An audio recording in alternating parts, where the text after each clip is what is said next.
bago na naman tayong franchisee. So, interviewin muna natin siya. Paano niya nakita? Taga saan siya? Diba? Ano ba yung background niya? At bakit naghahanap siya ngayon ng napakagandang negosyo?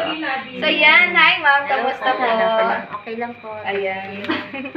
Congratulations, ma'am. I'm Rosel Bonete. Tiyan niyo po pala from Cabuyao, Laguna. Ano po palang pangalan ni ma'am? Elizabeth Magsipok po from Project 3 Quezon City. Wow, Quezon City! Ay, paano niyo po nakilala pala ang Unify? Nakita ko lang sa Facebook po. Tapos nag-inquire na po ako. Kasi balak din po namin kasi mag-asawa na magkaroon ng business like bigasan. Yun po muna yung una kong in-inquire. Show na invite po ako ni Sir, tsaka ni Ma'am Gina po. Pala si Sir. Buti na lang mamalapit din kayo. Oo nga, malapit lang dito sa bahay.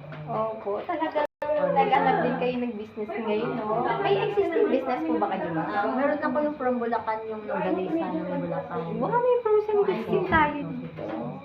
Okay, may family na si ma'am. May anak na po Meron na kayo. po, 9 years old na po yung daughter ko. Wow! Ano mang pinagkakaabalahan niyo bukod po sa pagtitinda? Kaka-resign ko lang sa work eh. Talaga? So, balak ko na rin mag-business para matutukan ko rin po yung mother, father ko, tsaka yung daughter ko. Yes, tama. Kasi hindi naman talaga tayo mag-work, di ba? Hindi siya lifetime. Kaya maghanap talaga tayo ng another source. So, hanggang medyo bata pa, ilang taon na po pala si ma'am? 46 na ako. 46 na si ma'am. Okay lang yan, habol pa.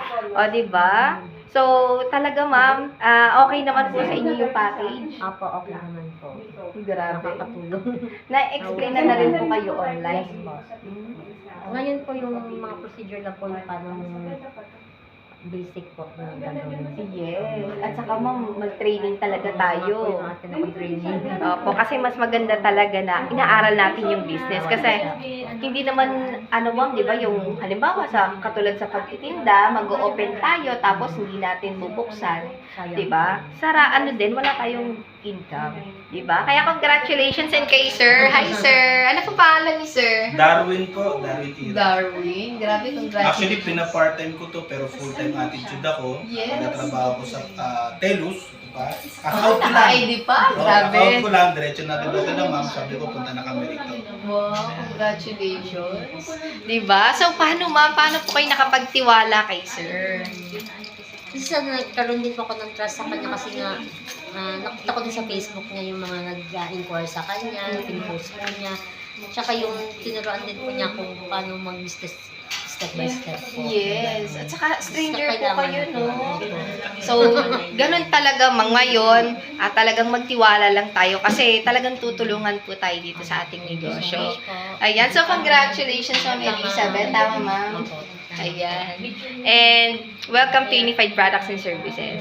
Congrats, ma'am. Bye!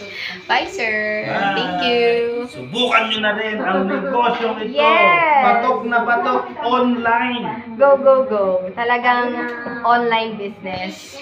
Thank you po so much. God bless.